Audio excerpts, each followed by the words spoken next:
Pero, bueno, ¿cuál es el siguiente paso? O sea, se están haciendo...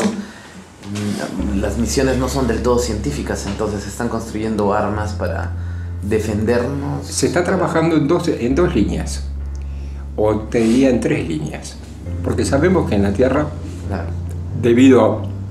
hay dos hipótesis de conflicto en marcha.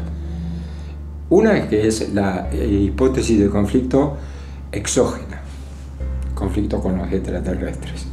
La otra es el conflicto endógeno, hacia adentro. Y el conflicto endógeno nace de superpoblación, falta de espacio habitacional, contaminación ambiental, agotamiento de recursos naturales y alimenticios. Es el proceso que estamos viviendo en el planeta a partir de la superpoblación. Entonces, el problema de supervivencia, el endógeno, lo tienen los países superpoblados, porque vos tenés caso China, 650 millones de kilómetros cuadrados, 1.500 habitantes, 1.500 millones de habitantes. Dividí 1.500 millones de habitantes por 650 millones de kilómetros cuadrados y no da. ¿Cuánto consume per cápita cada chino? Aparte de lo que consume, tenés que tener en cuenta que promedio 1 litro de orina por día y un cuarto, 250 gramos de materia fecal. Por 1.500 millones. En un día. Multiplicarlo por una semana, por un mes, por un año, por 10 años. El nivel de contaminación es terrible. Los niveles de agotamiento. China ya no tiene recursos. Por eso China se está expandiendo comercialmente en el mundo. Ahora, China no es el único superpoblado. Estados Unidos está superpoblado, Europa está superpoblada, Rusia está superpoblada, India está superpoblada. Nosotros somos los que quedamos para seguir sobreviviendo con recursos y materias primas. Pues, sin embargo, hay una política de... Por eso yo dije en una oportunidad que los pueblos pueden sobrevivir sin tecnología, pero no sin alimentos ni materia prima. Agua, alimentos, materia prima. Hay un informe que no trascendió en el mundo, del Instituto Tecnológico de Massachusetts, un estudio, una investigación que hicieron con los, digamos, supercomputadoras, y estudiaron todas las tendencias, ¿no? Consumo, recursos, recursos naturales, superpoblación, nivel de consumo, y calcularon para cuánto alcanzaría cada elemento que hay, para cuánto alcanzaría el petróleo, el carbón, el hierro, el cobre, la plata. Establecieron las fechas de agotamiento. Ellos saben. Y ellos saben que los primeros que van a sufrir el agotamiento de los recursos son los países superpoblados, son ellos. ¿Qué pasa si en este momento Europa se queda sin petróleo, Rusia se queda sin petróleo o Estados Unidos se queda sin petróleo? Sin hierro, sin plata, sin cobre. ¿Qué pasa? Se paraliza, esa sociedad se paraliza. El agotamiento de los recursos o de la materia prima, ¿qué pasa? A medida que se va agotando sube el costo. Genera una crisis económica. O sea, es un desastre. Frente a esa situación, no solo se unieron la defensa global planetaria, no solo la hicieron para la hipótesis exógena, sino endógena. Por eso que esto que están planteando ahora de un posible conflicto de Rusia con Estados Unidos, la reedición de la Guerra Fría, de Rusia con China o Estados Unidos con China, no va a pasar eso, porque ya se unieron. Se habla del nuevo imperio mundial. ¿Quiénes integran ese imperio? Las grandes potencias militares de la Tierra, que son las que se unieron para defenderse de lo que viene de afuera. Entonces, a partir del 89, ¿qué se estableció en el mundo? ¿Qué establecieron en las reuniones cumbre? ¿Qué acordaron? El establecimiento de la democracia en todo el mundo, la resolución de los conflictos por la vía diplomática o, jurídica. ¿Qué están haciendo? Donde hay una dictadura la están destruyendo, la están volteando, tiene que imperar la democracia. ¿Qué le pasa a Venezuela? ¿Qué pasó con Chávez? ¿Qué va a pasar en Venezuela? ¿Qué va a pasar? No van a permitir más dictaduras. O sea, el mundo se tiene que estructurar verticalmente de acuerdo a los intereses de la hipótesis exógena y endógena. ¿Cuál es la política de la bipolaridad que plantean tanto rusos como norteamericanos? O estás conmigo o estás en contra. Sos enemigo. No te dan alternativa. El tercero en discordia no tiene lugar. Y en cualquier país del mundo que surja un tercero en discordia, lo van a limpiar. Caso de, por ejemplo, el terrorismo ahora, el Estado Islámico. Terrorismo, claro. Que, bueno, es un fundamentalismo. Eso es un condimento más a todo este... Porque todo indica, de acuerdo a la lógica del proceso, es que nosotros tenemos dos opciones. O construir o destruir. No tenemos más opciones. Entonces, acá la cuestión es que todo el mundo se tiene que poner de acuerdo para construir de acuerdo a las necesidades que se vayan planteando de aquí para adelante. Tenemos que construir, no destruir. Porque no podemos pelearnos entre nosotros cuando tenemos uno que viene de afuera y sabemos que nos puede atacar. Nos tenemos que unir, sí o sí. Esa es la hipótesis del conflicto. Lo que exige la hipótesis del conflicto extraterrestre es que el mundo se tiene que unir sí o sí. Como primera condición sine qua non. Y ese es el proceso de globalización que está en marcha. Nada más que no lo explican, porque los acuerdos que hicieron en las reuniones de cumbre son secretos. Pero te van dando pautas. Te van dando pautas. Vos fíjate que ya están tirando, ahora dicen puede haber vida en tal planeta, exoplaneta que se descubrió, sí, que en las mismas condiciones, ya no lo ponen dentro de nuestro sistema al enemigo. Al enemigo no está en nuestro sistema solar. De eso no te dicen que el enemigo está en la Luna. No, te dicen puede estar en un exoplaneta que 4 años, 10 años luz. Entonces van psicológicamente trabajando para ir preparando a la humanidad para, llegado el momento que sea necesario, decirle, bueno, señores, pasa esto, tenemos que hacer esto. Porque el otro tema de fondo que nos tenemos que preguntar todos y a conciencia es si realmente estamos preparados los seres humanos para tomar contacto con una civilización más avanzada científica y tecnológica que nosotros. ¿Estamos preparados? Vemos cómo vivimos. Vos tenés el caso de los terroristas de los países del Medio Oriente, viven como en la época primitiva, tienen un salvajismo atroz porque en nombre de Dios matan y decapitan. Es una locura total. Entonces, ¿qué hacemos? O defendemos la vida o la destruimos. ¿Construimos o destruimos? Esas son las alternativas que tenemos como civilización humana. Entonces, acá lo que está en juego no es la población de Rusia, de China, de Estados Unidos, es la humanidad la que está en juego frente a esa hipótesis de conflicto extraterrestre. Es todo el planeta, son todos los humanos. Entonces hay que eliminar todas las condiciones que nos llevan a la autodestrucción. Eso es lo que están desarrollando. Pero utilizan mecanismos, ahí interviene, acordar que hay dos hipótesis de conflicto, la exógena y la endógena. Entonces el mundo se tiene que reacomodar, se tiene que estabilizar, tiene que eliminar los conflictos internos y prepararse y unirse y trabajar todos en un sentido, digamos, de esfuerzo común. Y mientras tanto, bueno, ¿quién maneja ese proceso? Y lo están manejando y lo van a seguir manejando los países más desarrollados científica y tecnológicamente. ¿Y cuál es el papel que cumple o que van a hacer cumplir América Latina?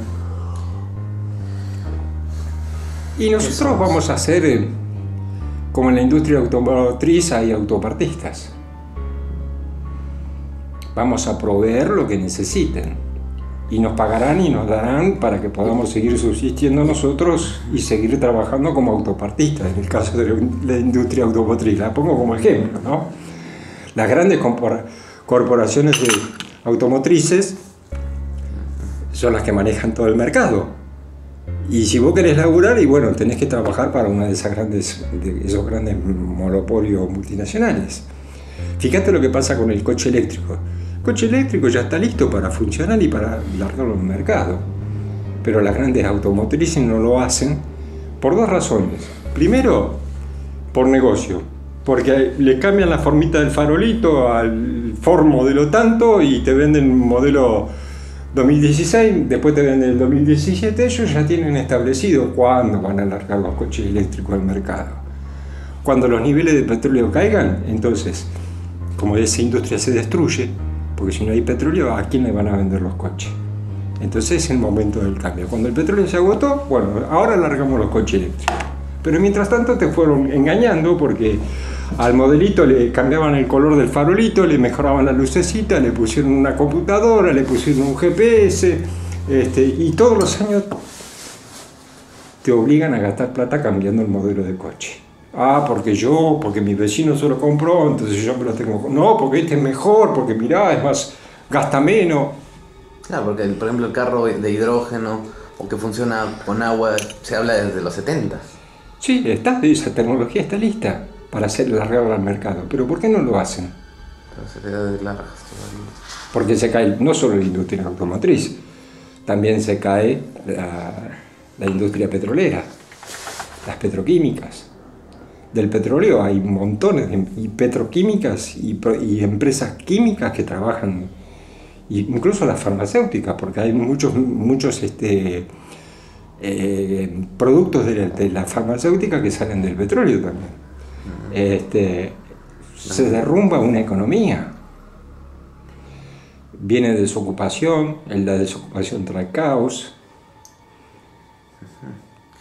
El caos significa una pérdida del poder conductivo, del poder de conducción de un país.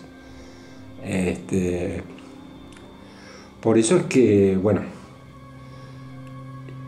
todo se rentiliza, o sea, se va haciendo más lento, ¿no? Pero ese proceso lo manejan ellos, los poderosos de la tierra. Nada más que a nosotros nos engrupen. Divide y reinarás. Es un dicho más viejo desde que el mundo es mundo. Entonces, ¿cómo te dividen? Con cuestiones ideológicas, con cuestiones políticas, con cuestiones teológicas, con cuestiones metafísicas, con cuestiones conspirativas. Pero todos los caminos conducen a Roma, nos guste o no nos guste. Ahora, están los rebeldes, ¿no? Gente que, está bien, sabemos que este proceso no es lo ideal, es lo que tenemos.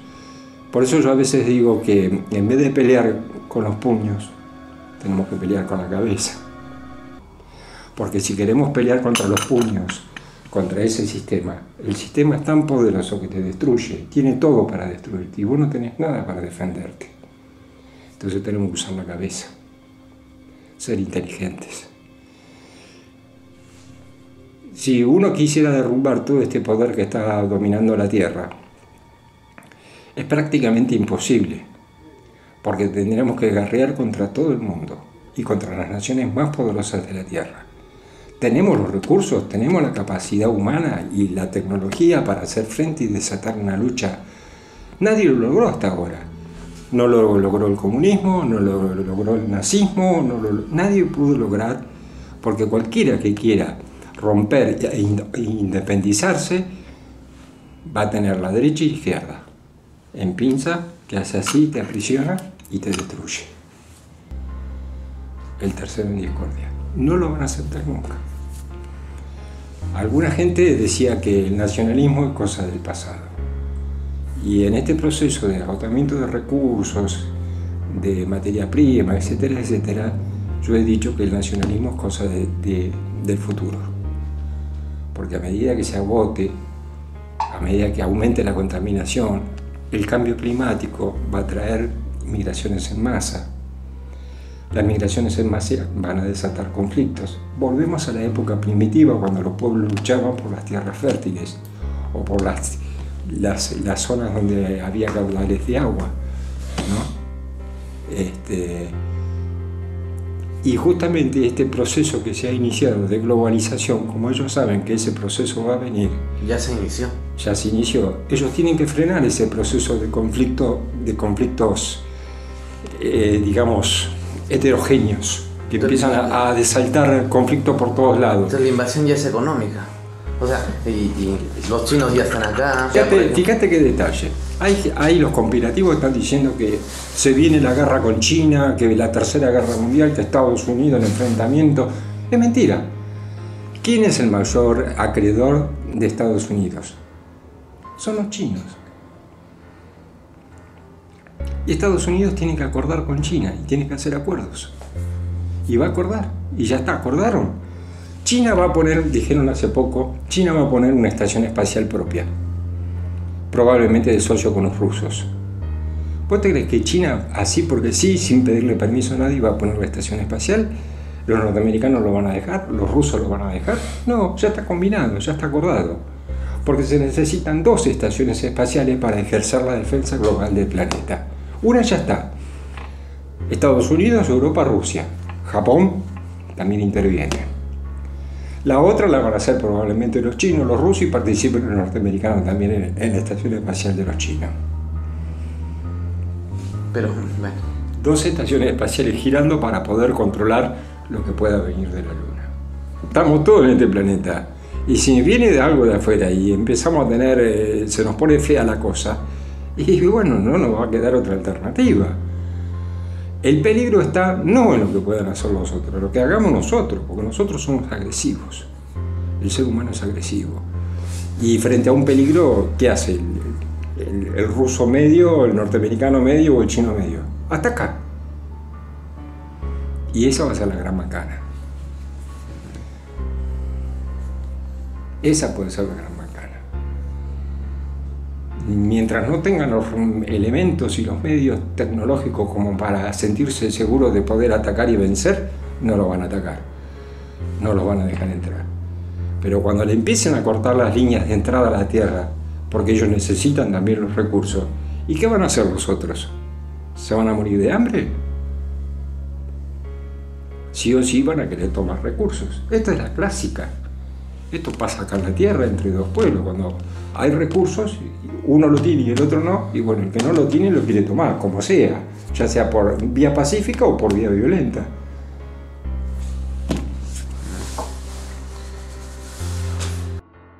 Y a partir de las bases en la Luna, porque encontraron agua en la Luna, grandes cantidades de agua congelada, pero ¿qué descubrieron? Que para ir a Marte, el proyecto era de llegar a la Luna, poner base de la Luna, usar la Luna como plataforma para llegar a Marte. Descubrieron que en Marte hay grandes cantidades de ozono, de metano.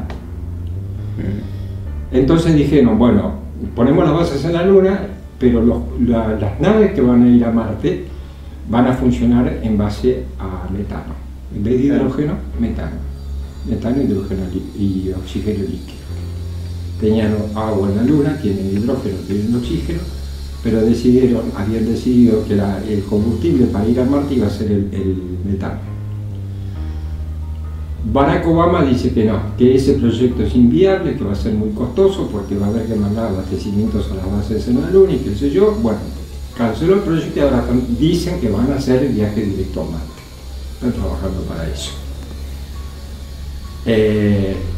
Ozono en Marte, metano en Marte. Pregunta. Los científicos, y hay un gallego, un español que ahora no recuerdo el apellido, la puso justa el tipo. El metano es producido por microorganismos. Es la única forma que se conoce de producción. O sea, hay vida en Marte. Claro. ¿Van a llegar a Marte? Dudo, porque ahora están hablando de robótica. Los más avanzados robots que están diseñando, tanto en el Pentágono como los rusos, son biorobots, son androides, dotados de inteligencia artificial interactiva. Van a mandar una andanada de esos robots para ver si pueden condicionar el ambiente en Marte para establecer mínimamente una base. Pero bueno, ya saben de qué se trata el tema. Lo que se está estructurando es otra cosa, es el plan defensivo terrestre. Ahora, ¿dónde está el conflicto? ¿Dónde puede estar el conflicto? Porque tengamos en cuenta, analicemos las cosas con los pies en la tierra. El hecho de que establezcan una hipótesis de conflicto no significa que va a haber un conflicto. Significa que hay que prepararse por si acaso. Ahora, ¿dónde se puede dar el conflicto? Porque si tenemos bases en la Luna, que desde la Luna entran a la Tierra y están entrando para abastecerse, tienen necesidades, que ahí eso es peligroso. Que sí puede llevar la necesidad de los extraterrestres, puede llevarnos a un conflicto. ¿Cuándo? Cuando la tecnología terrestre equipare como para poder atacar. O sea, cuando tenga poder de fuego. Por ahora no tienen la tecnología.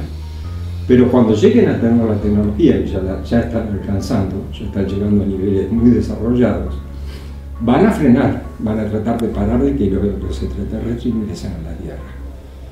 Van a atacar. Ya han hecho ataques, han hecho intentos de derribar ovnis. Y tanto los rusos como los norteamericanos, por una cuestión de retroingeniería, capturar la tecnología, claro, ya han intentado. Y así le fue. Le voltearon los aviones. ¿Tiene algo que ver el Caballero Negro en esto? No creo. Bueno, el tema es, ahí está el peligro. O sea que el peligro no está en los extraterrestres, porque los extraterrestres hasta ahora no les interesamos un poco a nosotros. Es más, los estudios más avanzados y serios, científicos, están diciendo que nosotros todo lo vinculamos y lo relacionamos a nuestra forma. O sea, es lo que hablaron los cosmonautas y los astronautas norteamericanos. Que el mayor problema que tuvieron ellos para superar en el espacio fue el complejo del caso único. Es decir, nosotros todo lo concebimos y todo tiene que ser como es aquí. Todo tiene que ser como somos nosotros. Cuando pensamos en los extraterrestres estamos pensando en hermanitos cósmicos, en seres de luz, en seres evolucionados, de carne y hueso como nosotros que vamos a venir a salvar el mundo. ¿Y qué es lo que están pensando y descubrieron los científicos? Que lo que puede estar llegando acá es todo robótico, es todo inteligencia artificial, claro, son androides. Sondas son de interacción. Máquinas diseñadas para cumplir una determinada función. O sea, no vamos a encontrar hermanitos cósmicos, vamos a encontrar androides. Ahora, el asunto es cómo están diseñados esos androides. ¿Puede un androide de esos diferenciar lo que es un ser humano inteligente de un animal terrestre o no? Estamos fritos. ¿Qué pasa con la mutilación de animales? ¿Qué está pasando? Es dramático. Y lo peor es lo que está pasando con los seres humanos, porque hay acá en Argentina 6 casos de mutilación de personas, 7 con la última ahora este año en el cerro cerca de Berlín apareció no sé si es un esquiador, un montañista mutilado. Entre la mutilación de animales y de personas, y yo vi la foto y vi los informes de forenses, la única diferencia que hay es que a los animales le sacan un ojo, a las vacas le sacan un ojo, y a los seres humanos le sacan 2 círculos. Sí, es de terror. Eso es de terror. Entonces, vuelvo a lo que te dije hoy. No miremos lo que dicen, miremos lo que hacen. Porque lo que hacen está la verdad. Son hermanos cómicos que vienen a salvar a la humanidad. A juzgar por lo que hacen. Mirá cómo mutilan. Mutilan animales, mutilan personas, hacen acopio de agua, hacen acopio de materiales. Mirá, en el 2002 en Argentina mutilaron seguro 200 vacunos. Por vacuno, abuelo de pájaro, se llevaron 10 kilos de material genético. En una pasadita se llevaron 2000 kilos de material genético. ¿Qué dice la lógica? Que eso no es para estudio de laboratorio. Ah, ¿no? Porque para el estudio de laboratorio alcanza con una pequeña muestra. 250 gramos, medio kilo, 1 kilo con una barbaridad. 2000 kilos de material genético es para otra cosa. Producción de alimentos, producción de medicamentos o clonación. Entonces, eso está indicando, es una señal peligrosa en cuanto a la intencionalidad de una posible vida extraterrestre que está llegando. ¿Cuál es la intención? Supervivir ellos, no nosotros. La adaptación. necesitan elementos para seguir su crecimiento. Lo mismo haríamos nosotros si vamos a Marte y encontramos animales y tenemos que comer, ¡pum! Pero si estos son robots, ¿dónde están ellos? ¿En la Ahí Luna? está el tema. ¿En Marte? ¿En Júpiter? O en otro sistema. Porque nosotros todo lo concebimos a nivel humano. Decimos, a nosotros es imposible un planeta que esté en la estrella más cerca de la Tierra, que está a 4 años luz. Es imposible. No pueden llegar porque 4 años luz te empiezan a hacer los cálculos matemáticos, ecuación. Pero todo está hecho en base a nosotros. Ahora, acá se está pensando lo mismo, se va a llegar más allá de los límites de nuestro sistema solar, justamente con ese sistema, es decir, sistemas robóticos avanzados que van a ir por etapas, van a ir creando bases y condiciones para que después una civilización pueda ir con el tiempo avanzando y ocupando lugares. O sea, es un proyecto a muy largo plazo. ¿Se lo puede considerar como depredadores? No. No, porque toman lo que necesitan, no destruyen. Pero ¿y por qué no toman la Tierra de una vez? Porque ¿Para qué respetarlos? En primer lugar, hay que ver cuál es el grado de necesidad que tienen, primero. En segundo lugar, hay que ver si ellos, no los androides, sino los verdaderos seres, pueden adaptarse a nuestras condiciones. Quizás no pueden. Por eso le lleva tanto tiempo. Es como nosotros podemos colonizar Marte. No. Primero tenemos que terraformar Marte, para después ir nosotros. Quizás a ellos tengan el mismo problema, quizás tengan que terraformar nuestro planeta para después venir y ocuparlo. No pueden de golpe ocuparlo. ¿Y reformar el planeta significa cambiar de clima? Correcto. Y tal vez tengan más planetas, y este es uno más que no requiere una urgencia tan... ¿no? No, claro. O sea, el ser humano concibe todo para mañana, no piensa a largo plazo. No, exacto.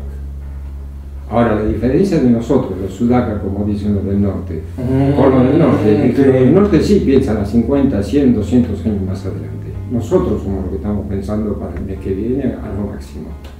No vemos lo que viene dentro de 50 años. Ni se nos cruza por la cabeza.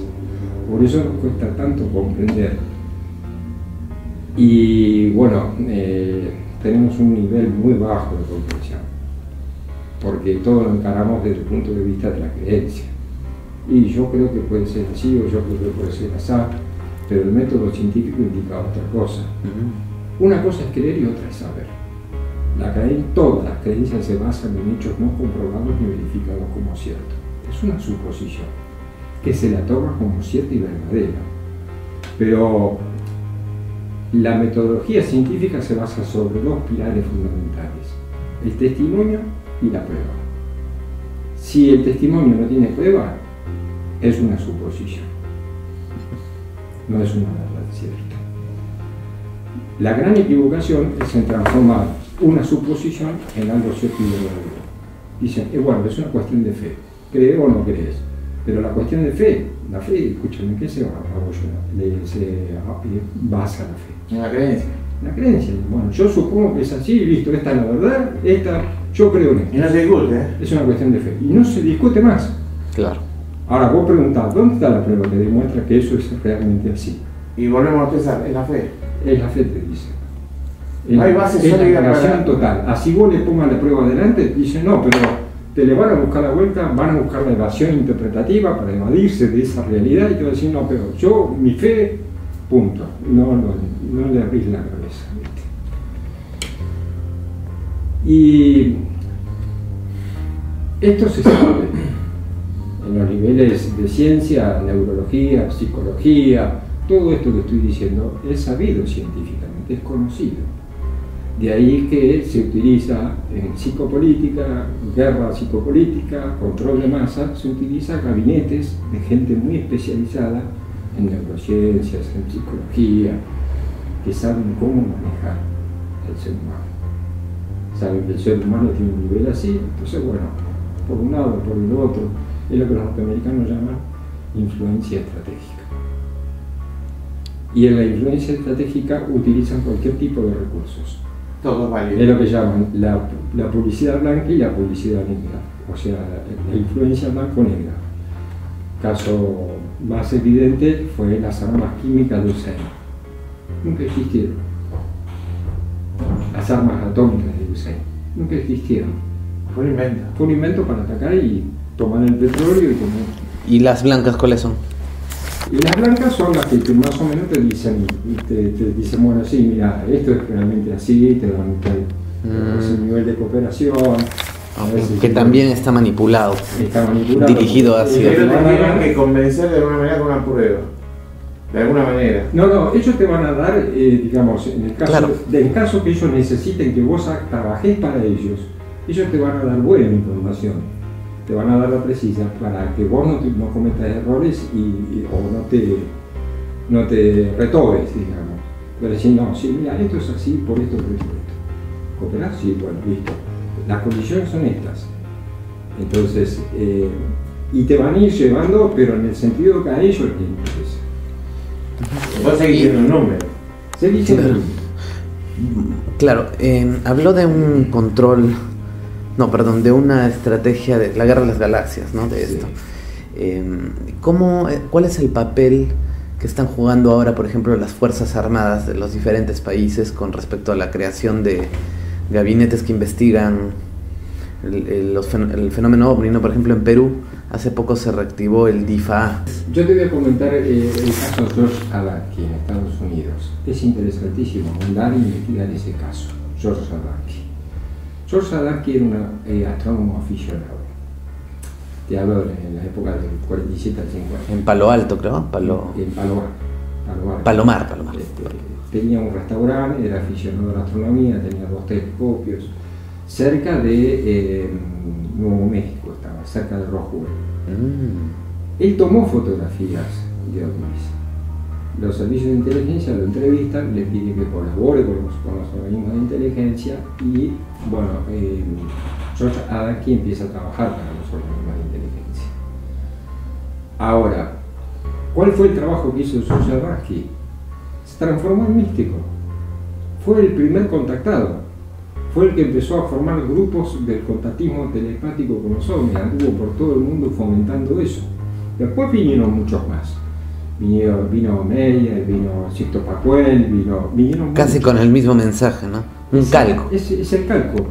Vos tenés, por ejemplo, el comando de Astar Sheran, otra línea de... Cuando vos ves lo que habla, lo que dicen los supuestos mensajes de Astar Sheran, de Sixto Pascual, de Meyer, de George Adamski, te hablan.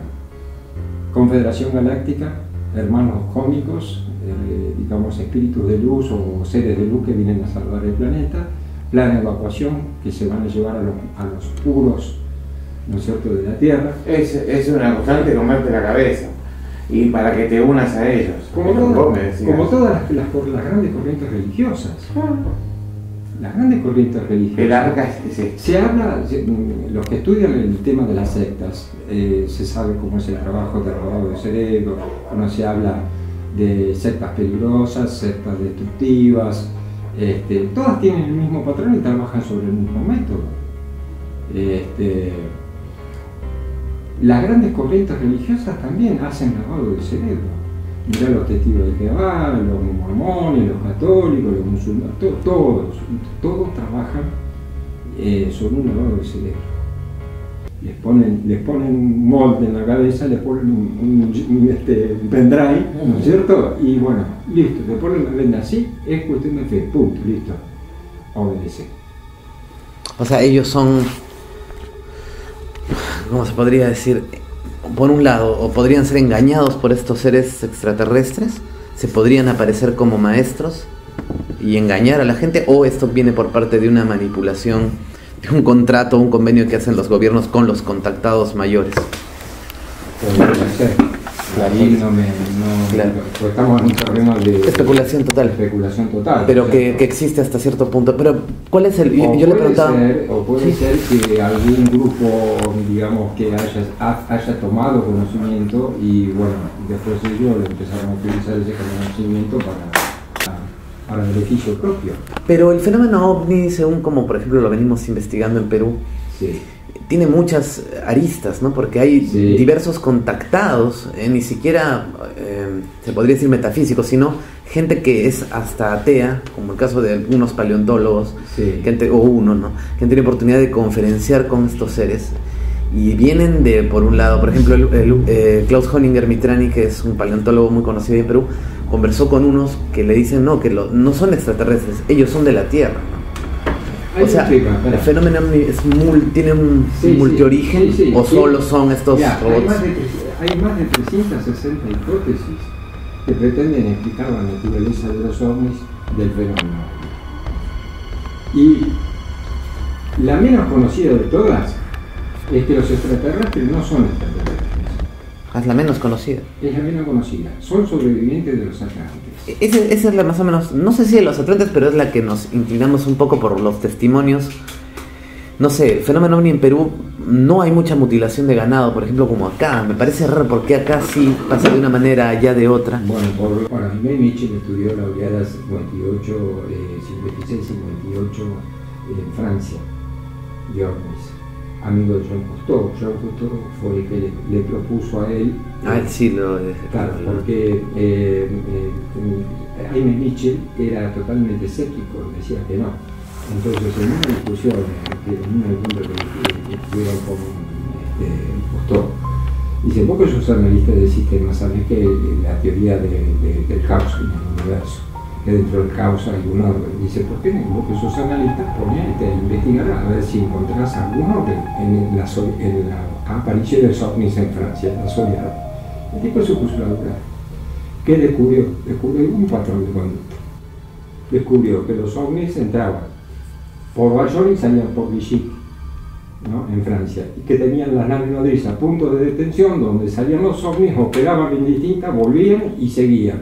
Ahora, después vuelta, otro investigador español siguió esa línea de investigación y descubrió que esa línea la bautizó Bali porque es Bayonne-Vichy, la abreviatura de las dos ciudades de Francia. Entraban por el noroeste de Francia y salían por entraban por el suroeste de Francia, la nave nodriza, y salían por el noreste de Francia. Vuelta continuó y otros investigadores españoles siguieron y descubrieron que esa línea que pasaba por Francia pasaba por España y daba la vuelta al mundo.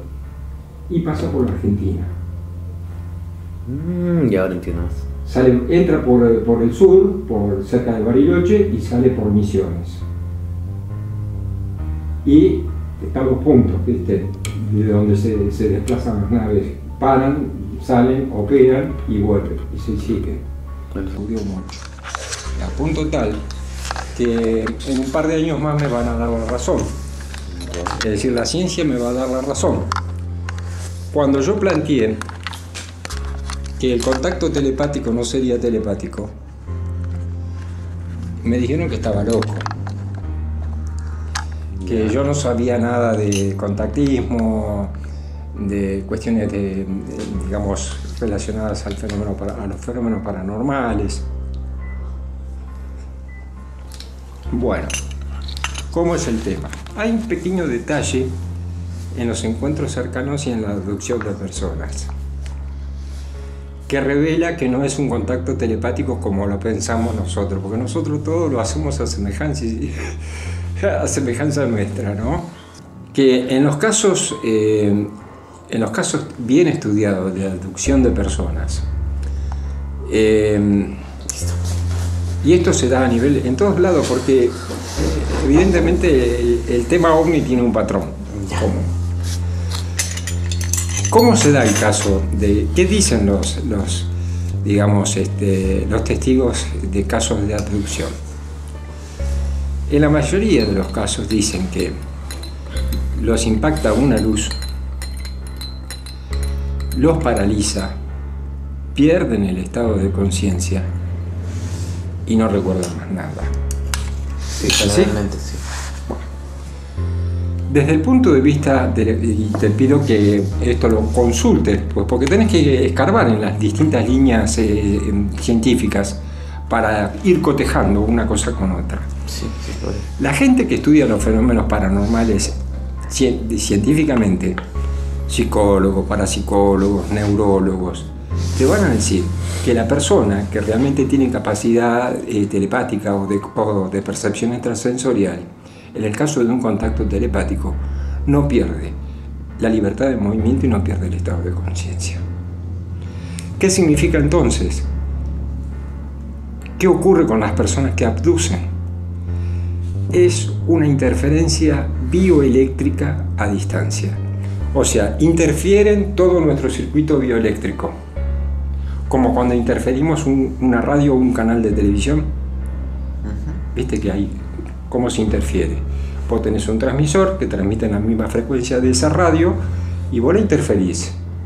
Le cortás la transmisión a la radio y sale tu transmisión. La interferís. Y vos manejas lo que sale al aire. La interferencia bioeléctrica sería eso. Interfieren en nuestro disco rígido, se meten acá y te meten imagen, te meten sonido, te hacen escuchar lo que quieren, te dicen lo que quieren. La mayoría de los testigos dicen, en los casos de abducciones, que escuchaban una voz dentro de su cabeza que le decía que se quedara tranquilo, que no se asustara, que no le iban a hacer daño. Luego, cuando la subían, la sometían a una experiencia traumática. ¿Qué hicieron? Engañaron a la persona. Porque si la persona sabía lo que iba a vivir, todos los que han pasado por esa experiencia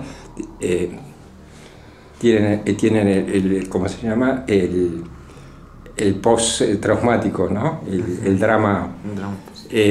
Bueno, eso es tecnológico, es una interferencia bioeléctrica a distancia. Cuando yo planteé esto en alguna gente que estudiaba el tema, me decían que era improbable que tecnológicamente yo pueda interferir tu cerebro y manejarte con tecnología tu cerebro a distancia. Hoy vemos lo que se está haciendo y lo que se está desarrollando. Están manejando robots con la mente, están manejando drones con la mente y están manejando aviones de combate con la mente. Te meten... O sea, hay distintas formas. La más avanzada, ¿cuál es? Un microchip en el cerebro, conectado al cerebro. Ese microchip transmite a una procesadora, la procesadora a un transmisor, va por aire, la recibe el avión, y el avión está robotizado y con la mente se tiene que capacitar, porque dice que mínimo es 1 año para capacitar, para poder manejar un dron con la mente. Lo están haciendo, ya está. Lo que yo planteé hace 10 años atrás no era una locura. Es decir, que el contacto telepático que plantean los místicos o los contactados no es telepático como lo interpretamos nosotros, o como suponemos nosotros que es. Es otra cosa, es un contacto telepático tecnológico. Es un control mental tecnológico. No es contacto telepático como lo concebimos nosotros. Entonces la experiencia es implantada de acuerdo a los intereses, variados que puedan tener. Claro. Ahora, la mayoría de los que están en el contactismo telepático, como lo concebimos nosotros, pertenecen a algún núcleo sectario, ¿no? Que promueve alguna creencia. Caso de Sixto Pascual, pues fíjate que son vegetarianos, hay que seguir todo un patrón de conducta como indican ellos, como indican los hermanos ascendidos, ¿no es cierto? Bueno, yo he llegado a la conclusión, que por eso lo he dicho, que los contactados telepáticos ni ellos mismos saben con qué se están contactando.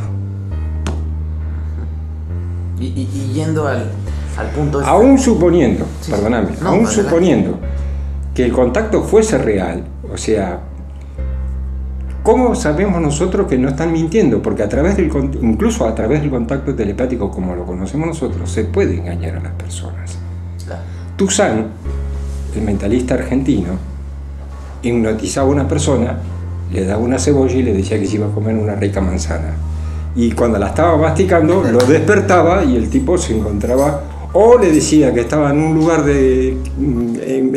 con 30 grados de calor y le decía que estaba en un lugar, que estaba en un lugar 20 grados bajo cero y la persona temblaba. Y si le decía que estaba en un lugar que hacía 40 grados, la persona transpiraba. O sea, sí es posible. ¿Se la puede posible. engañar o no? Sí, se la puede engañar. Entonces, es una cuestión de fe, que los que vienen de afuera son hermanos cómicos que nos vienen a salvar y ayudar. Es una cuestión de fe, no lo sabemos. Los hechos marcan otra cosa. Sin embargo, claro, el fenómeno ovni, como le decía, podría ser por un lado tecnología norteamericana, ¿no? Que ya está, de alguna manera han recuperado ovnis y estamos viendo ovnis terrestres. Por otro lado, esta hipótesis que estábamos explorando hace poco podría ser de una civilización pretérita, ¿no? Desaparecida. ¿Se maneja esta hipótesis también? ¿La escuchó?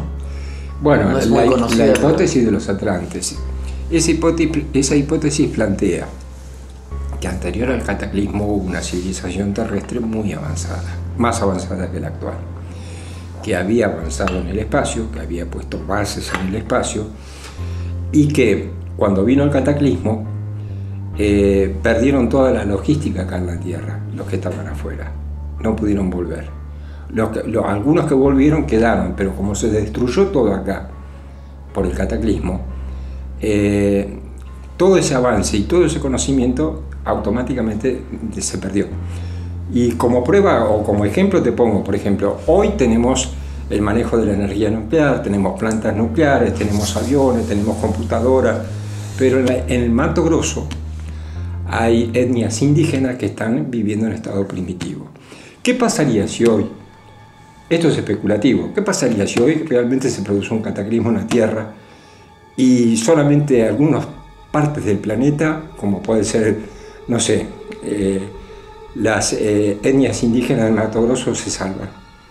¿Dónde se va todo el conocimiento que hemos adquirido? Si algún sobreviviente queda de nosotros que pueda contactarse con esa etnia, ponele del Mato Grosso, ¿cómo le transmitiría el conocimiento? ¿Cómo le transmitiríamos a esa gente qué es la energía nuclear? ¿Cómo trabaja una usina nuclear? ¿Cómo construiríamos una simple computadora? ¿Un simple televisor? ¿Cómo lo construiríamos si se destruyó todo? Tendríamos que empezar de cero. Y al empezar de cero, de generación en generación, ese conocimiento que se había alcanzado se pierde. Tendríamos un bajón. Eso es lo que podría haber pasado en el planeta, en nuestro planeta. Entonces, los que quedaron afuera, continuaron afuera. Ahora, ¿qué pasa cuando un ser como nosotros, y fíjate, los otros días subí en el Facebook, no sé si lo viste, Fernando, el corto ese de la Agencia Espacial Europea, de los cambios que sufren los astronautas después de estar 6 meses en la estación espacial. ¿Qué le pasaría a esa gente que quedó afuera? Esos supuestos atlantes que quedaron en bases en nuestro sistema solar. Mutaron. Y hoy no pueden volver. Esa es una de las hipótesis. La menos conocida, la menos tratada. Bueno. El tema de lo que está pasando geopolíticamente hablando de Sudamérica.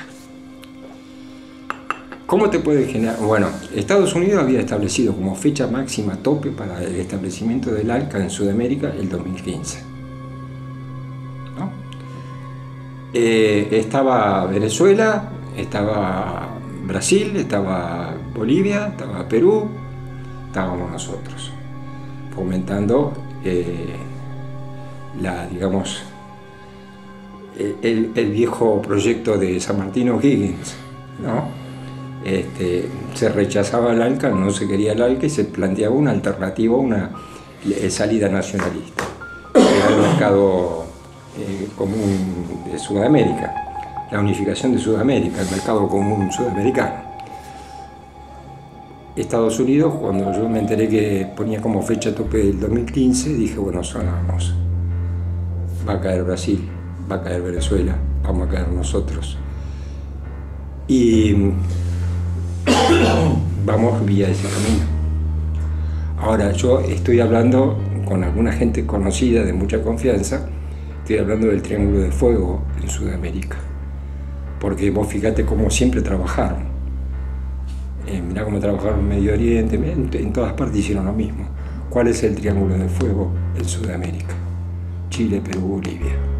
Bolivia reclama la salida del mar, Chile tiene conflicto con Perú, fronterizo por tierra. Fíjate lo que está pasando. Chile se está armando, Perú también, Bolivia está en ese camino. ¿Qué es lo que no pueden hacer? Armar un conflicto ahí. Si Chile ataca a Perú o a Bolivia, ¿cómo cambia el cuadro, el tablero de Sudamérica? ¿Qué posición va a tomar Brasil? ¿Qué posición tomaría la Argentina? Podemos terminar como el Medio Oriente. Porque basta que los chilenos pidan ayuda a los norteamericanos o los peruanos, los bolivianos, a los rusos, listo, estamos en el Medio Oriente. ¿Por qué están poniendo bases norteamericanos en Sudamérica?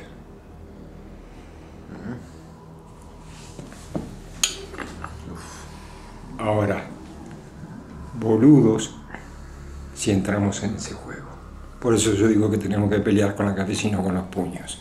Tenemos que pelear con la cabeza y no con esto. No con los sentimientos. No con la calentura. Tenemos que pelear con esto, con la mente fría. En ese caso, chilenos, peruanos y argentinos y bolivianos se tienen que oponer al conflicto. Los pueblos me refiero. Porque si no vamos a terminar como el Medio Oriente, con nuestros pueblos destruidos, nuestras ciudades destruidas. El negocio de la guerra es un negocio, porque te van a vender armas para destruir y después te van a financiar para reconstruir. Es todo un negocio. Claro. Los boludos somos nosotros, que somos los que ponemos la cabeza y destruimos todo, porque nos vamos a destruir entre nosotros. Eso es lo que están fomentando. Guerra psicopolítica. Destrucción de un país por medios no convencionales, incentivando todas las tendencias negativas de una sociedad que la llevan a la autodestrucción. Droga, prostitución, trata de blanca, delincuencia. Es lo que estamos viviendo. Brasil, Argentina, Bolivia, Perú, Fujimori. Eso. Entonces, despertemos. Mi gran temor es que el pueblo de Perú, como el pueblo de Argentina, como el pueblo de Chile, caiga en esa trampa. Porque cuando los pueblos, entre pueblos, empieza a fomentarse el odio, si yo voy y destruyo tu casa y tu pariente, tu amigo en venganza viene y destruye la de mi familia, entonces empieza a generar el odio. Y eso es imparable. Y es el negocio. Lamentablemente. Y es el negocio para los grandes. Negocio cuando te venden las armas para destruir y negocio cuando te prestan plata para reconstruir. Se quedan con todo. Y nosotros nos quedamos sin nada. Y encima trabajando para ellos. Sí. Todo un tema. Todo un tema. Ahora, ¿cómo le explicas esto a la gente? ¿Cómo le explicas al de River y al de Boca que se tienen que unir porque la división los destruye? A los fanáticos me refiero. Porque los fanáticos están en todos lados. ¿Cómo le explicas vos a un pro y un anti que no es la cosa, que los están llevando de las narices a algo que no tienen que ir? Es difícil, porque es una cuestión de fe. ¿Te das cuenta? Se la toman así. Por eso yo a veces, cuando me preguntan, digo, mirá, investigar el tema de los ovnis no es tan difícil. Investigar y descubrir la verdad detrás del tema ovni no es tan difícil. Lo difícil viene después, cuando vos tenés que explicar lo que descubriste. Porque chocas contra una pared de dogmas que no te aceptan lo que vas a explicar. Así le pongas la prueba, no te lo van a aceptar. Es lo más difícil. Por eso yo en el tema de divulgación de la cuestión de ovnis, un perfil muy bajo, muy despacito. ¿Por qué? Porque es una cuestión psicológica que se sabe. Si vos a un chico que va a jardín infante o primer grado inferior le querés explicar un problema matemático de 6º grado y le pedís que te lo resuelva en 2 horas, te vas a matar explicándole y no vas a lograr que logre. ¿Por qué? Porque esa persona que está en primer grado inferior tiene que primero terminar el primero, el segundo, hasta que llega el 6º. No sé si me explico. Tiene que aprender la tabla matemática, tienen que aprender las reglas Entonces, cuando ya aprendió, le decís, bueno, haceme una regla de 3 simple. Te la va a hacer, porque ya sabe cómo es. Pero ¿cómo le explicas a una persona que te haga algo que no tiene conocimiento para hacerlo? Posible. ¿Cómo le explicas? ¿Cómo ponele a un pibe de sexto grado, ponele, ¿no? O a cualquier persona que no tiene ningún conocimiento de electrónica, ¿cómo le explicas vos cómo se construye un televisor? Tarda 5 años en que esa persona aprenda lo que es, cómo funciona un televisor. Y cuando aprendió, entonces le puede decir, bueno, ahora construimos un televisor. Pero no, si no tiene conocimiento, es imposible que pueda construir un televisor. Es imposible que te pueda leer un circuito de electrónica. Si no sabe qué es el condensador, qué es el resistor, qué es la bobina, qué función cumple, cómo se conecta. Entonces, por eso digo que la gran cuestión de nuestro tiempo, ¿no? El gran paradigma es creer o saber. Y ahí la gran cuestión, creer o saber. Hoy te decía que las creencias todas, sin excepción, se basan en hechos no comprobados ni verificados como ciertos. Y que el conocimiento se basa en hechos comprobados y verificados como ciertos. Es decir, entonces, ¿cuál es la diferencia? ¿A dónde te lleva el conocimiento y a dónde te lleva la creencia? La creencia es ignorancia pura. El conocimiento te explica cómo vos tenés que proceder para hacer bien las cosas. ¿Querés construir un televisor? Bueno, sí, lo podés construir, pero tenés que aprender electrónica. Y la electrónica te va a enseñar qué es cada pieza, qué función cumple cada pieza y cómo se conecta. Ahora, si no tenemos conocimiento, podemos suponer montones de cosas. Esa es la creencia.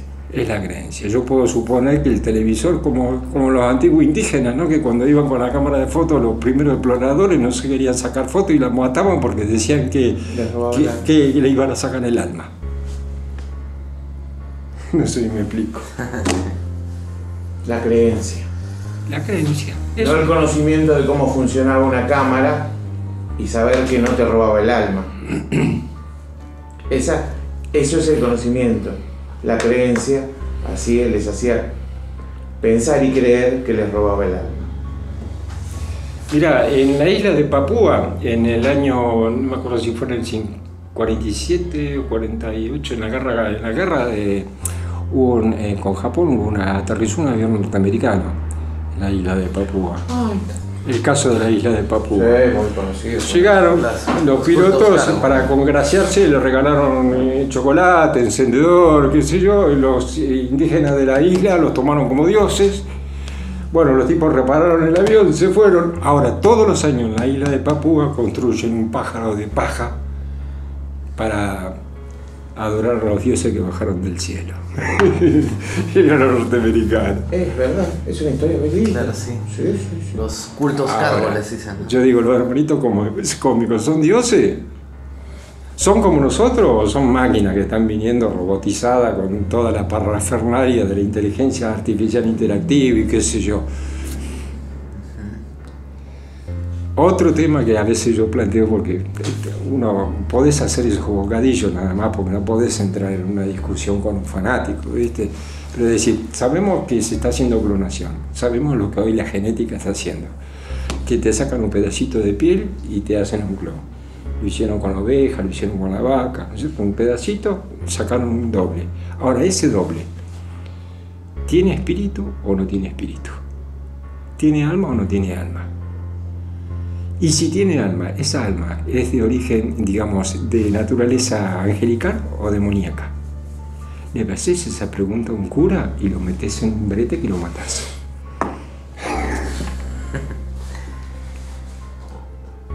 ¿Y cómo se puede responder eso? No te lo va a responder. ¿Sabes lo que te va a decir? Es una cuestión de fe. No te lo va a responder. Toma mate.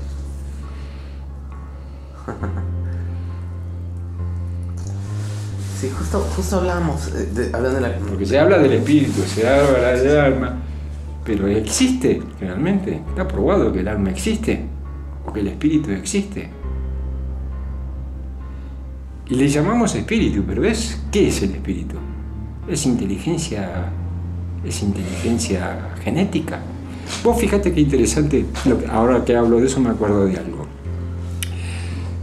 Porque con el tema de los contactados, viste que le hacen la regresión hipnótica para ver si descubren la verdad. Bueno, desde el punto de vista científico se sabe que el que hipnotiza a una persona la puede inducir telepáticamente. O sea que le puede implantar ideas. Ahora bien, fíjate que los que hacen regresión hipnótica para saber qué fuiste vos en el pasado, viste que están los que engrupen a todo el mundo con eso. Dicen, no, porque te llevan para atrás y sí, vos en el ciclo tanto fuiste el faraón tal, el rey tal, qué sé yo, en tu encarnación anterior fuiste tal cosa y moriste de tal cosa. Bien, ¿eso es verdad o no? Es falso. ¿Sabes por qué? Porque está probado que hay una memoria genética. O sea, de padres a hijos se va transmitiendo lo que se llama información genética. Y a través de la información genética van los recuerdos. O sea que cuando a la persona la llevan para atrás en la hipnosis, él, a través del canal de la información genética, está sabiendo que su antepasado lejano fue fulano de tal. No él, su árbol genealógico. Va siguiendo por la línea de la información genética. Un recuerdo ancestral. Va siguiendo la línea genética, el árbol genealógico, digamos, de la persona. Y llega a saber que tuvo un pariente hace 3 siglos atrás que fue tal cosa. Pero no fue él. Claro. Eso lo están usando los organismos de inteligencia. Para eso sí, lo están usando para descubrir cosas. Ciudades, tesoros, reliquias. Están usando ese tipo, esa hipnosis regresiva. Y bueno, también con respecto, que no llegamos a grabar eso sobre las mutilaciones de ganado aquí en Argentina, se sale mucho en las noticias, ¿no? No, pues ¿sabes por qué? Porque el caso de mutilación de personas es caso policial y es caso judicial, queda bajo secreto judicial, no se puede divulgar nada. Y si divulgas algo, te rompen la cabeza, ¿viste? Porque la ley es lo mismo que el secreto de Estado. ¿Por qué nadie habla y nadie, digamos, da a conocer? Porque si yo, por ejemplo, voy a Perú y saco una información militar que es secreto de Estado, ¿de qué se me acusa? De espía. Sí. El espionaje es un delito. Cualquiera que da a conocer una información que es secreto de Estado está cometiendo el delito de espionaje. Aunque yo sea, aunque yo dé una información de mi propio país y de la propia fuerza. Yo saco una información secreta de la aeronáutica, del ejército, de la Marina Argentina y la doy a conocer, me condenan por el delito de espionaje. Es ley. Las agencias espaciales, ¿por qué nos dan información de lo que descubren afuera? Porque todas las agencias espaciales son organismos militares y todos los organismos militares están sujetos bajo las leyes del secreto de Estado. El secreto de Estado rige en todos los países para la defensa. Es ley de defensa nacional.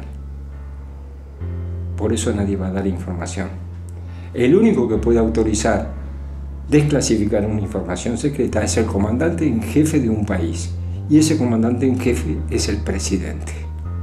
Es el poder ejecutivo, es el poder político. Entonces vos te podés ir a protestar a una base para que den a conocer y revelen la información secreta. La estás pifiando, no tenés que ir a una base, tenés que ir al Congreso, a los legisladores, que son los que sancionaron las leyes para el secreto de Estado.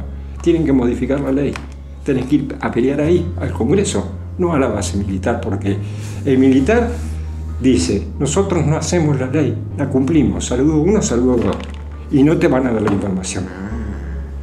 Al Congreso y pedir ahí un adendum malo, ¿no? Claro, o al presidente, al poder político le tenés que reclamar que desclasifiquen.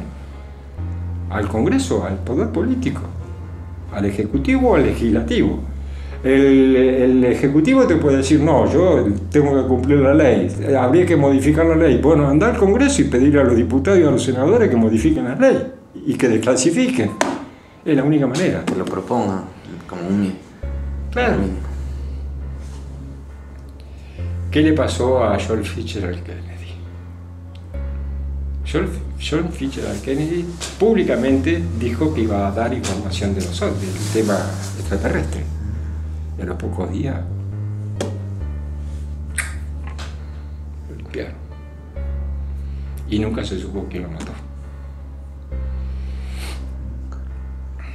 O sea, estaba en agenda eso. Estaba en agenda. Es tan grande el poder detrás del poder y son tantos los intereses, como dice el refrán de la sabiduría ciudadana, una golondrina no hace verano. Sí.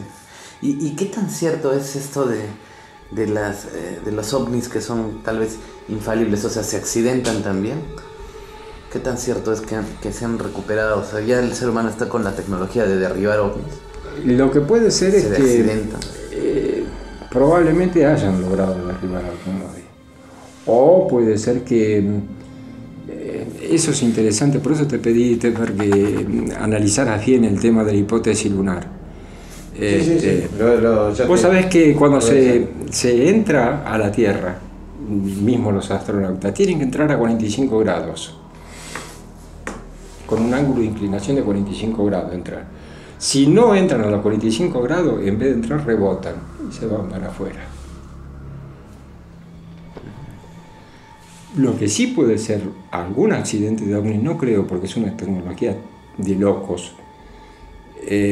Puede ser que hayan tenido algún, digamos, que al entrar hayan tenido algún desperfecto y caen.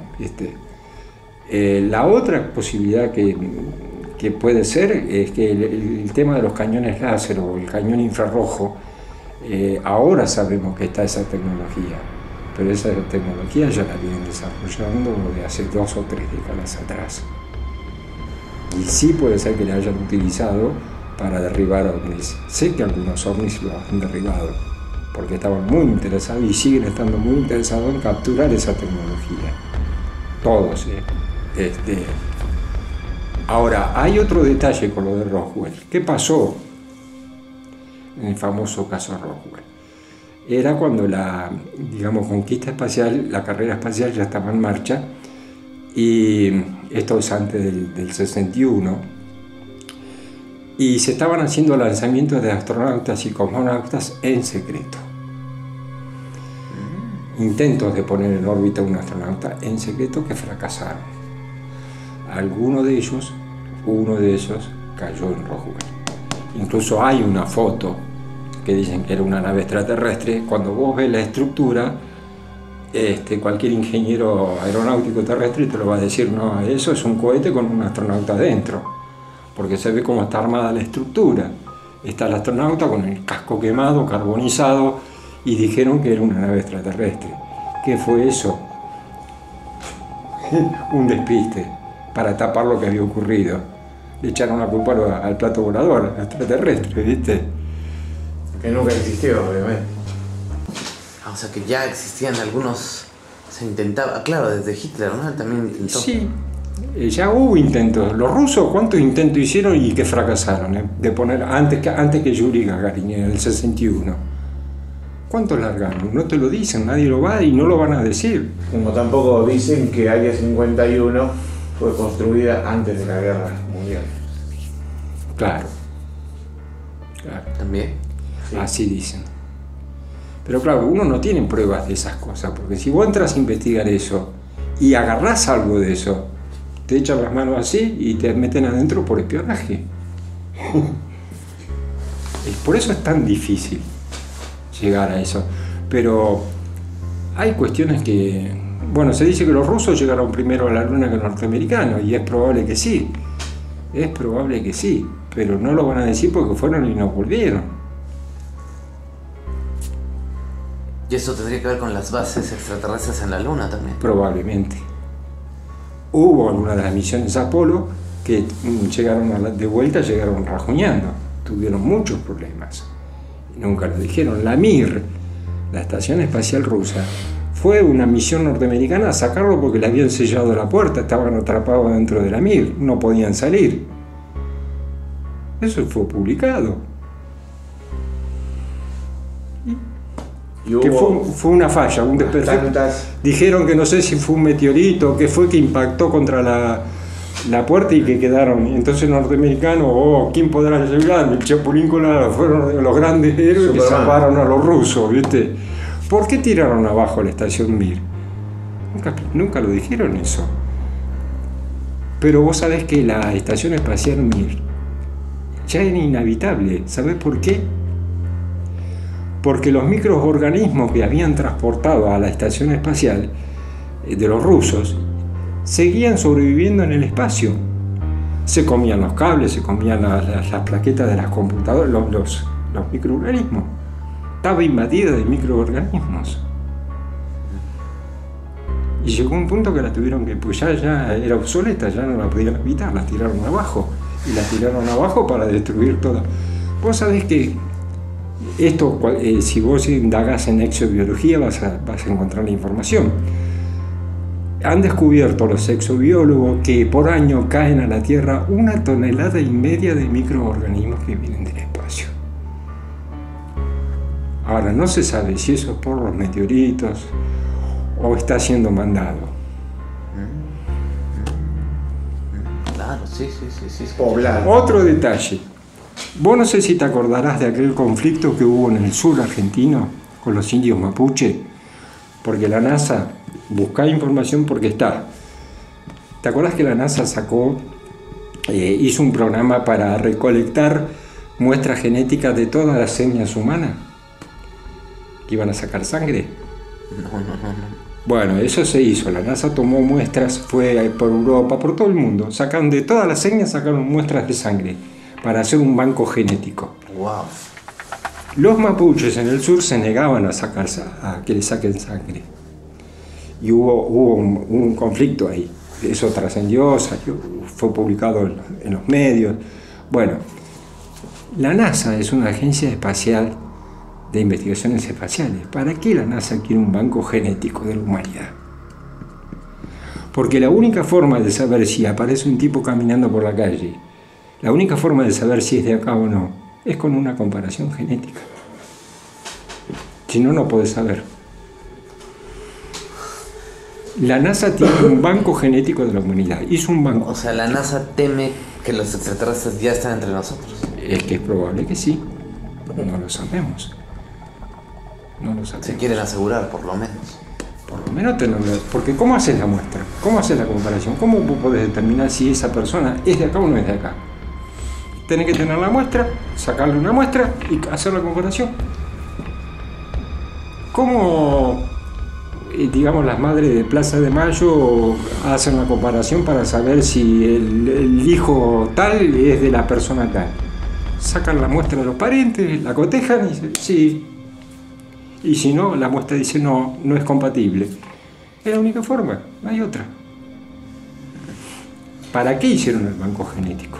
Y la NASA, porque si vos me hubieras dicho que la Real Academia de la Medicina, no sé de dónde, hizo un banco genético, bueno, tiene lógica, es algo que tiene que ver con la medicina.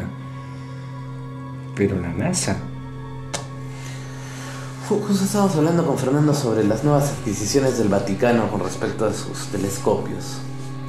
¿Por qué están tan interesados en investigar el cielo? La Iglesia Católica.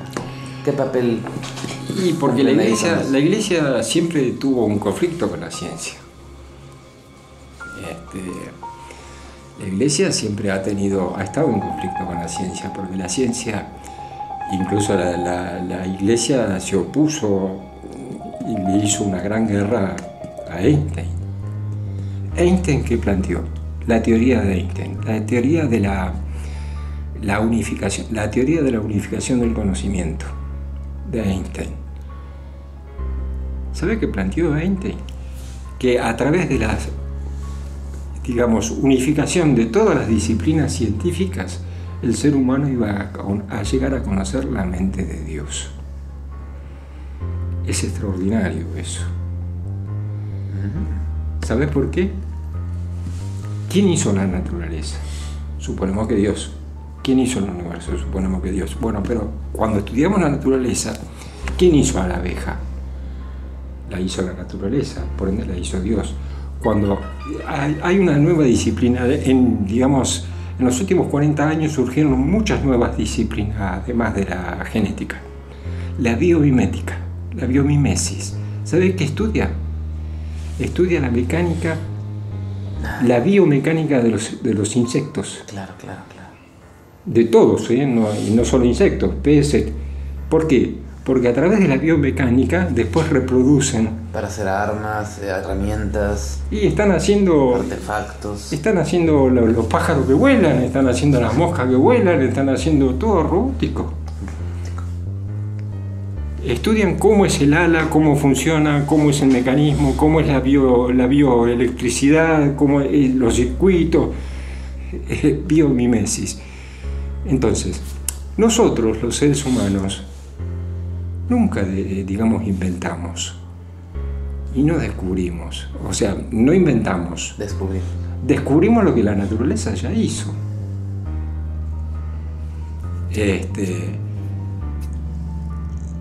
Por eso que hay muchos conceptos muy equivocados tenemos. Somos muy humanos, estamos muy egocéntricos. Vos me decías el Vaticano siempre combatió la ciencia. La Inquisición todavía no terminó, continúa. No es tan abrupta, tan abierta y tan salvaje como era en la época de la Inquisición, donde quemaban a los científicos en las hogueras por brujos. ¿Por qué? Porque lo que descubrían los científicos contradecía los dogmas de la Iglesia. Pero la Inquisición sigue. ¿Por qué? Porque la ciencia tira abajo la teología. Es lo que hablábamos hoy, creer o saber. Ok. Entonces ahora... El saber tira abajo la creencia, destruye, le saca todas las bases a la creencia. A menos que me apropie del saber primero, tal vez. O a menos que vos sepas para adaptar tu librito, claro, a la evolución que viene. El conocimiento va a refutar la creencia, hasta ahí nomás, porque siempre, como dice Asdrúbal, siempre existe y existió y va a existir el fanático. Mirá, pasa lo siguiente, estudio sociológico. Se sabe que en una población, ponele Argentina, somos 40 millones de argentinos. Bueno, un 10% de esos 40 millones de argentinos tienen capacidad creativa. Un 10%. Un 30% tienen capacidad asimilativa. Es decir, que vos podés ir a la facultad a estudiar medicina y sos un gran médico. Pero no creas, no tenés capacidad creativa. Aprendés y asimilás lo que otro inventó o lo que otro descubrió. Tenemos un 10. ¿Ese dato, ¿es real ese dato? Sí, son estudios reales. Wow. Un 20% tienen capacidad asimilativa. Son 30, ¿no? Un 10 creativo, un 20 capacidad asimilativa. El 70% ese no piensa nada. Obedece. Vive el hoy. Es existencialista, el hoy. Mañana veo qué hago, no sé. No tiene nada en la cabeza. Eso es parte del proceso de estupidización. Exacto. Que se está viviendo no solo en Argentina, sino a nivel mundial. Como lo que estábamos hablando al comienzo, ¿no? En una población como Estados Unidos, vos tenés un tipo que es un bocho, tenés ingeniero, tenés de todo. Y un tipo de la población rural que capaz que ni sabe lo que es la luz. Esos desniveles... Sí existe ahí en Estados Unidos. Existe en Estados Unidos y acá y en todos lados, en Perú, en todos lados. La evolución del conocimiento no ha sido pareja. Son sectores. Ha entrado en sectores. O sea, es fácilmente que caigamos en una época de las cavernas de nuevo. El gran temor es qué puede pasar con el calentamiento global, el cambio climático, porque bueno, se sabe que todo eso, porque dicen, bueno, el cambio climático, el calentamiento global es producto de la civilización humana, de la contaminación, pero hay otros factores que están incidiendo también en eso. El sol, las explosiones solares, sí, hay montones de factores que inciden, ¿viste? Y que pueden acelerar ese proceso. De hecho, digamos, el panel intergubernamental de expertos sobre calentamiento global y cambio climático de Naciones Unidas, 2.500 científicos más o menos, ya hace unos cuantos años han hecho un informe muy extenso de qué va a pasar en el planeta y los plazos que tenemos para revertir el proceso. Eso está todo publicado. Este año, ¿qué vamos a tener? Perú va a tener muchos problemas este año con las inundaciones, con las tormentas, con las lluvias.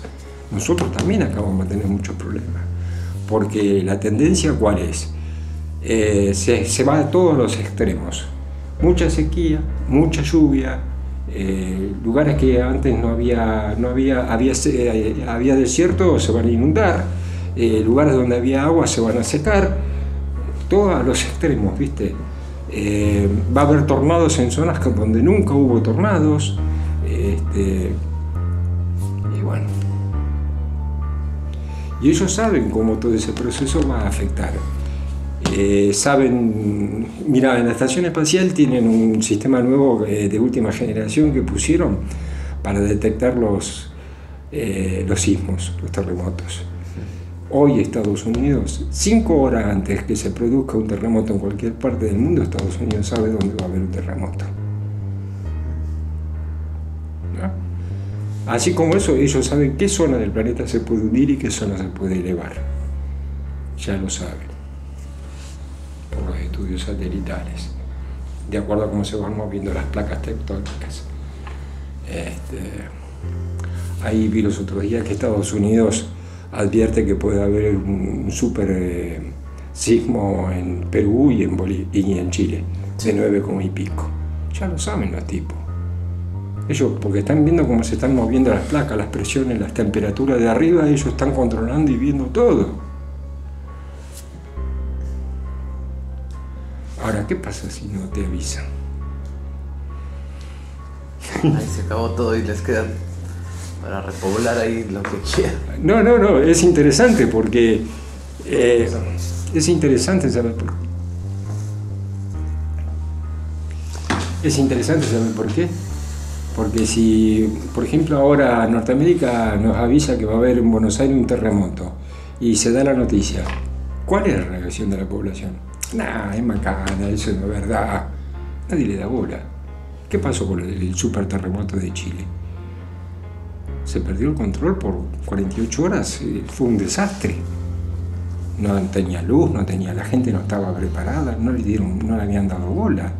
Por eso que tenemos que empezar a darle bola a todo lo que tiene que ver con prevención. ¿Qué tenemos que hacer nosotros acá en Capital Federal si hay un terremoto? Nadie sabe. ¿Qué medidas de seguridad tenemos que tomar? ¿Cómo tenemos que salir? Nadie sabe. Nadie le enseñó nada a la gente. Estamos como... O sea, evolucionamos mucho. Estamos en la gran jungla de cemento. Pero perdimos el conocimiento de supervivencia que tenía el hombre que vivía en la selva. Si hoy hombre de la capital tiene que ir en una situación de desastre, se queda sin nada, no vive una semana. El hombre del campo nuestro, de Perú, sabe cómo carnear una vaca, sabe cómo cazar, sabe cómo... Tiene ese conocimiento todavía. Pero el hombre de la ciudad lo perdió. No sabe ni cómo cazar no sabe cómo curar un animal. Ni cómo pescar un resfriado. Exacto. ¿Estamos a la buena de Dios? O sea que la evolución tiene su pro y tiene su contra, te quiero decir con esto. Pero ante el panorama que se viene, empecemos a aprender un poquito de supervivencia. Volvamos a nuestros abuelos, a nuestros tatarabuelos que vivían en el campo y sabían cómo cómo cosechar, cómo cocinar, cómo cuerear un animal, cómo conservar la carne. Empezamos a aprender los conocimientos básicos y esenciales de la supervivencia. Reconectarnos, ¿no? Por las dudas, porque si llega a pasar, ¿qué vamos a hacer?